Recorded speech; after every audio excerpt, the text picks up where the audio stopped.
Welcome to Project Cargo Weekly. Our special guest of honor today is Mr. Morten Peter Jensen. He is the team leader of Navi Merchants, which is a company part of the Copenhagen Merchants Group. First and foremost, Morten, very welcome to this interview. Many thanks, Bo. Pleasure to be with you. Yeah. Good to see you again after, very many years, I should say. Yeah, I guess it's reaching 27 years thereabout. But yeah, in my vocabulary, it would be about 50 kilos ago that we met. Yeah. Okay. Yeah. Right. As I always do with my interviewees, I allow them the chance to elaborate a little bit for our viewers on their, let's say, past history leading up to their current position. So the same goes for you.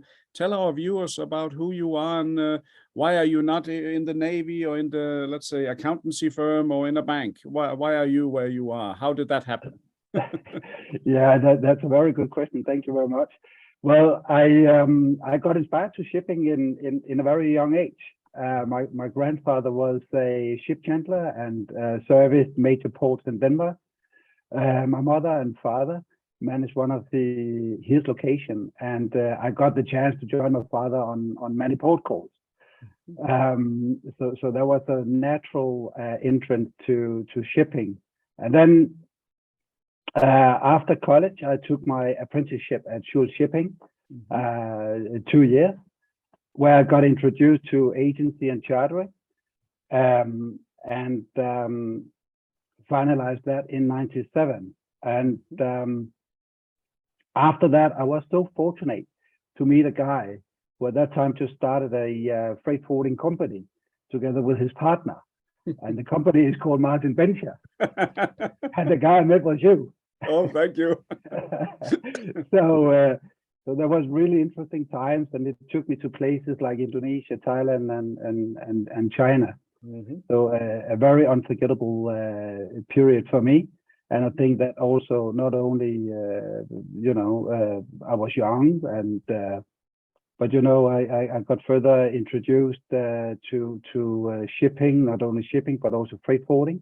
And I think I also grew as a person during these years. So, and thereafter I returned to Denmark, settled in with my family, joined AP Møller, and at the same time combined my work with a diploma degree of CBS in supply chain management. So added a theoretical background to my working experience. And as the years passed by, I think I can say that now, even in my age, I slowly grew into dry bulk shipping and chartering, and finally ended up with Copenhagen Merchants and Navi Merchants, and now have the pleasure of leading this activity with them. Okay. Tell me about Copenhagen Merchants. It's a company you don't often see, let's say, in the news, or although I believe that they have quite a long history. What are they actually doing? Because merchants could mean basically trading anything, but what are specifically the hallmark of Copenhagen Merchants? Yeah, I mean, Copenhagen Merchants consist of different activities. It was founded in 1977 by Mr. Torben Christensen. So we will be celebrating our 45th anniversary by 1st of November this year. Today, CM Copenhagen Merchants is headed by his son, Simon Christensen. The CM Group consists of various activities. It's grain brokerage, it's biomass trading, logistics and shipping, and terminals.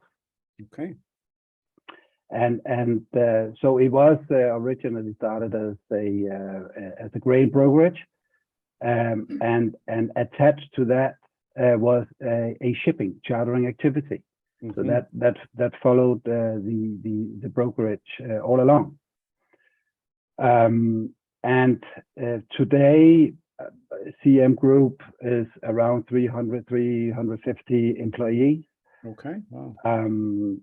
if we pick the brokerage business first, we broke around 20 million tons of grains and feedstuff. We have offices in Copenhagen, obviously the largest one, the headquarters.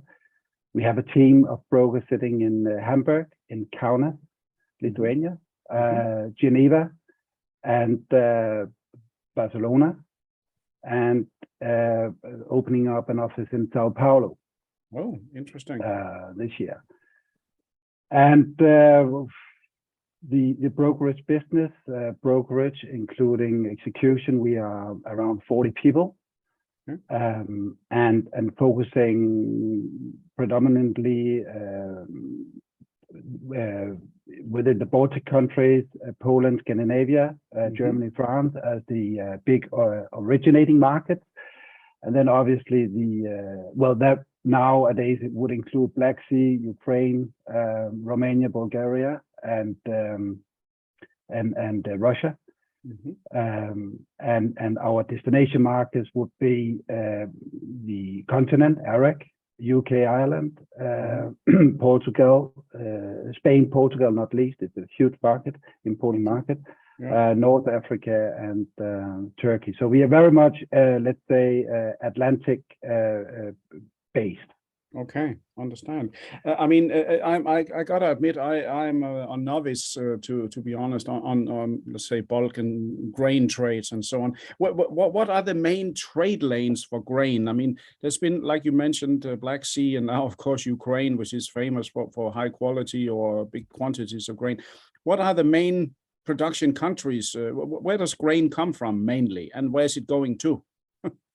Yeah, but that would be the Baltic countries, okay. like Lithuania being a very big market, Latvia, Estonia to a certain extent, but Lithuania is really the biggest one. Germany, Poland, and obviously you have France being a big exporter as well.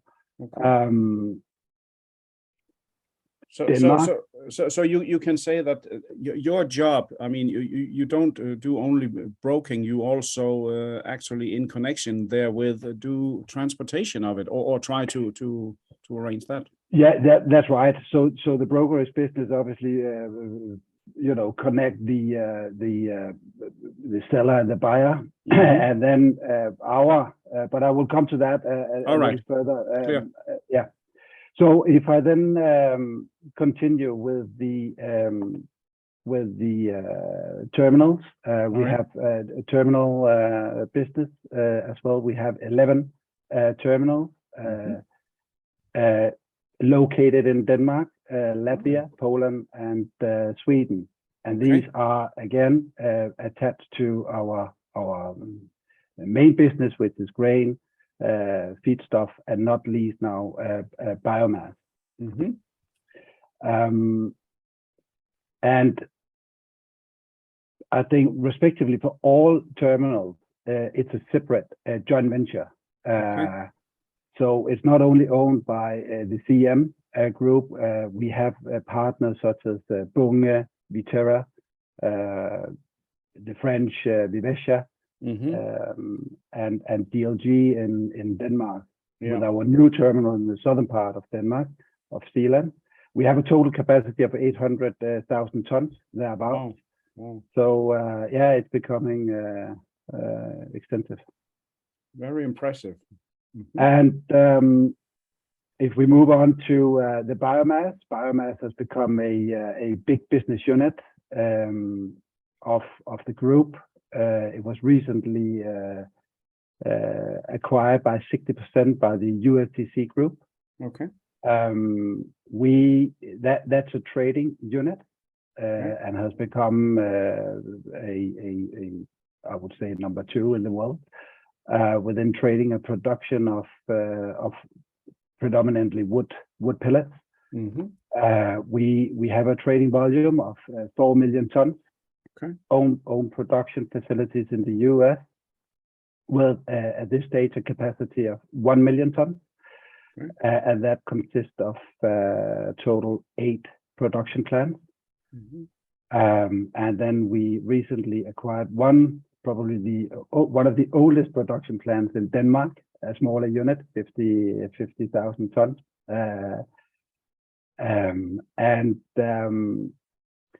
And we think we can scale it up with another 500,000 tons in the coming years. That unit engage 175 people. Wow. We, again, Atlantic oriented, but are slowly starting up in Asia. Right.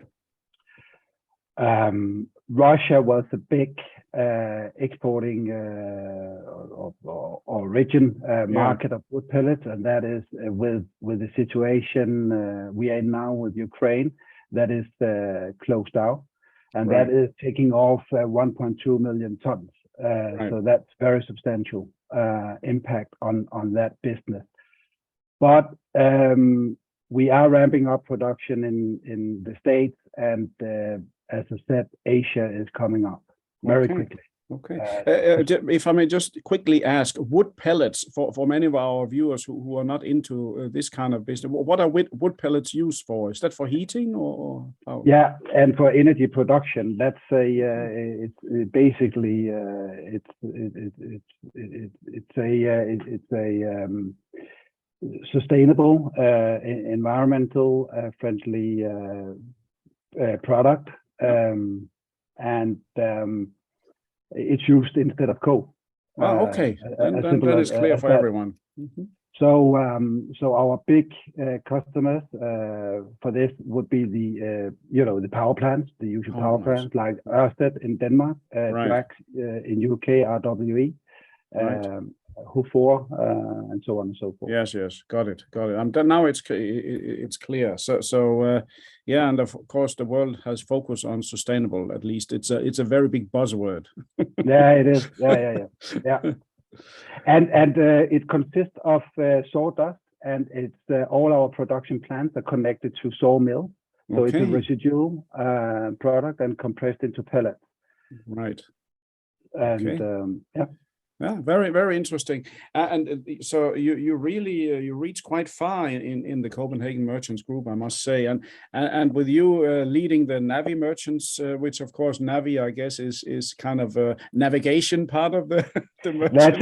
That's exactly what it is. That's exactly what it is. Yeah, we are building a platform called CM Navigator, and it's somehow related to that. So yeah, you're absolutely right. Yes, I could have used a navigator earlier in my life, but anyway. but so that means you also need to find or try to find ships then for some of the trades that you are involved in, whether it's pellets or grain or wherever, right? That's it. So as I also introduced, the freight has been an essential part of the business of Copenhagen Merchants from the very beginning. Right. What we did recently is we basically separated the freight unit into Navi Merchants, and that's 1 year. It happened 1 year ago, 1st September last year. Okay. And we had, I mean, of course, we had a rather big freight unit in the CM group supporting the two main business activities, grain brokerage and biomass. But at the same time, we are involved in Schulz Shipping. We are 50% owners of Schulz Shipping, and they had let's say a division in Hamburg dealing with commercial management of ships. Oh, yeah. So there was some synergies between the two units, and we decided to separate that particular unit from Schulz Shipping and the freight from Copenhagen Merchants, and simply form a new business company or a new company. A new unit, so to speak, and a new unit. Yeah, and that's what you are heading then. As such. That's right. That's pretty cool. Yeah. Okay. And what we do is we obviously still support our internal business, what we generate internally. I think it's important to underline that trading biomass, you have a position already in the commodity, but being a broker, you don't have the ownership of the commodity, so that means also you don't have a say. So what you do in this particular case, you along with the broker, you try to offer freight services to either the seller or the buyer, whoever that takes the freight responsibility, and then you offer a package solution, and that we have done for many years now.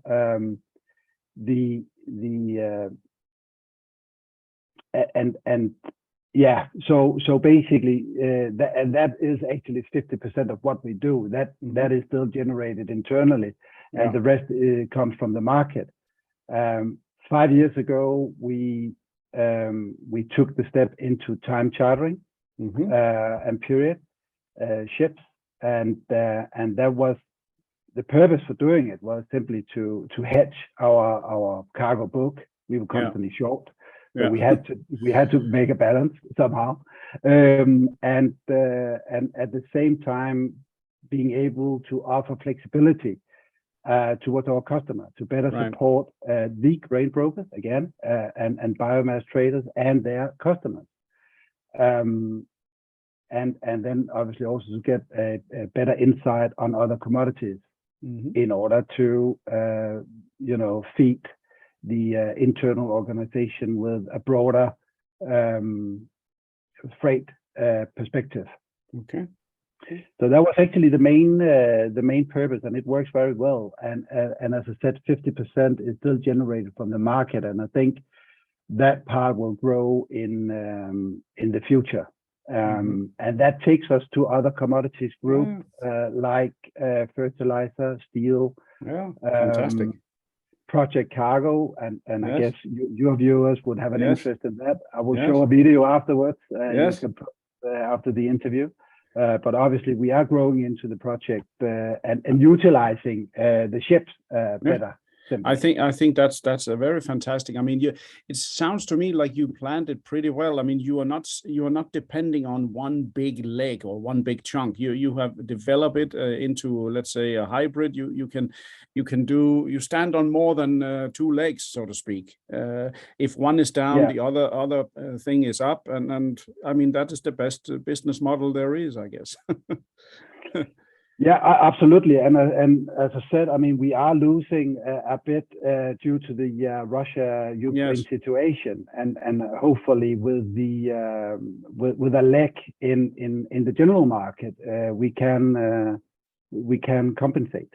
Yeah, no, but it's very, very interesting. I must say, and it kind of all hangs together. A lot of people they used to ask you, and I'm sure you heard the question before. But what do you do in shipping? What are you buying or selling ships? Or, they don't know what it is. But it seems with all this supply chain trouble we've had in the recent years, and also the grounding of the Evergreen vessel in the Suez Canal, now people start to understand where the thing they have on their table or hanging on the wall is coming from. It's from people involved in shipping. So exactly. So finally we get the attention we deserve, right? We can say that, So so you said you have a team. You are leading a team of around 40 people, was it? 40? No, that was for the grain brokers. In the shipping division, we have 15 people, and 15. And we are based again in Copenhagen with 9 people, 5 people in Hamburg, and myself actually being in Barcelona. Okay, that's you do know how to pick your place, don't you? Yeah, that's right. I learned it. I learned it from Ghetto. You have been around yourself. Yeah, that's for sure. But I mean, now how do you find it to get tonnage these days? I mean, that must have been a headache in the last couple of years, I suppose. Yeah, it has been not that easy. I would say we have a very good partnership among the head owners, and strong I would say, strong relationship with them. So it basically comes down to negotiate what is the market, and the market dictates, and we go with that. Yeah. But I think the entrance to the ship, the door is really open. So we haven't had, apart from heavy negotiations, we haven't had big troubles getting the ships. No. And of course, because as you said, you have a long history and you are very well known and respected pre-COVID, not just leading up to COVID. So they know you before. Yeah. They that's what I would like to say. I think they or like to think at least. Yeah, we have made great efforts in building a strong relationship. Oh, yeah. Interesting. Interesting. And of course, since you are into a lot of different kinds of tonnage, I mean, they might have space on deck for various projects for a certain route. Oh, we just happen to have this vessel on this route, and there's 1,000 cubic meter of project cargo can go on deck on that route. Fyong, it's done. You know that I guess it opens some new niche or some small windows of opportunity that you can exploit, I guess. Yeah, no, but for sure, indeed. We are, as said, this is not our core. No, but it's something that we are definitely looking into and exploiting and doing. Could you give me an example? I mean, just a rough example. For example, you had a ship that you chartered with grain, and then suddenly there was a combination. Can you give an example? Yeah, an example could be that as you said, we have a bulk cargo in the hose, and then we basically top off with windmills with the blades on deck or towers on deck. Yeah. This is what we have been doing when it comes to project that's related to the windmill industry. So windmill blades and the towers. Interesting. Yeah, because I can see here, I'm located here in Sweden, and one of my good friends, they own a shipping agency here called TSA. They have about 300 port calls, and 90% of it is towers or nacelles or whatever it's all called in the wind turbine industry coming on deck with various kinds of breakbulk ships, and they may have other things in the holes, as you say. Yeah, exactly. So it's really big business, and especially with the Russians now, there's so much focus on offshore wind turbines, and so this is going to be huge and continue into the Baltic. So you're in the right spot. Indeed, yeah. We just need to look a bit further into it, but it's coming step by step. Yeah, but it's very interesting, very good. No, but I must say it's also a big in shipping. There's one thing I've always learned is that you never know everything, and that's why I love this business. Every day is new, and I've learned a lot by just talking to you now. I had no clue about, let's say, grain trading. I heard the name Copenhagen Merchants before, but I was just thinking, what are they buying and selling? I didn't think about grain, and certainly not that they were into chartering. I had no clue on this. So yeah, but very good. And just by chance, then we happen to meet again, and because you read this fantastic publication. So I do, yeah, I do. But how do you see yourself in the future, Mon? You are happy being there in the southern European hemisphere, and you'll stay on? Well, no, I will actually not stay on. I will move back in a year's time. So now our kids are with us, and they will have another school year in Barcelona. They have a good life. We have a good life. For sure. And it's a great spot and colleagueship building up Black Sea and the Mediterranean market, and we have come far. But I also have to realize and admit actually that having the let's say the biggest team being in Copenhagen and the dynamics and the creativity that happens in the office in Copenhagen, I think it's important to be part of that room as well. And but I think the idea was it came actually with the COVID, because we realized that we were sitting at different locations, having our team calls, coordinating. And it all went very well, and we kept growing during these times. So we thought, okay, why not you know, decentralize a little bit. We said we had and building up the chartering team in Hamburg because we have a big group of brokerage of brokers sitting there. So we thought it was a natural step somehow to let's say follow the CM expansion at its location. Yeah. And that was the reason.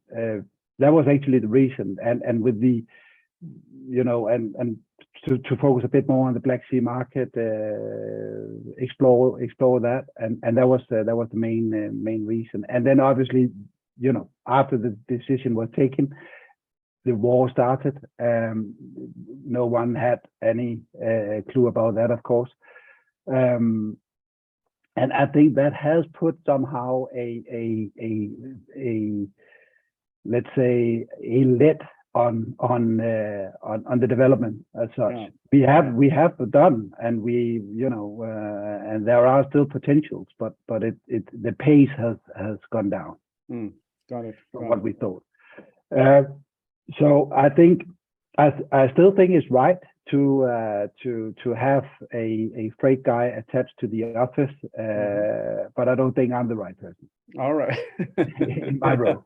It's like Clint Eastwood used to say in one of his movies, a man's got to know his limitation, right? Yeah, I found mine.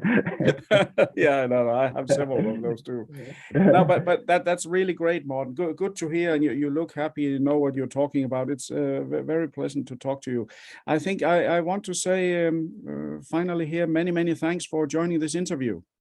Thank you very much for having me. It was a pleasure. It's a pleasure. And to all our listeners, viewers, readers from around the world, this was yet another great interview by Project Cargo Weekly.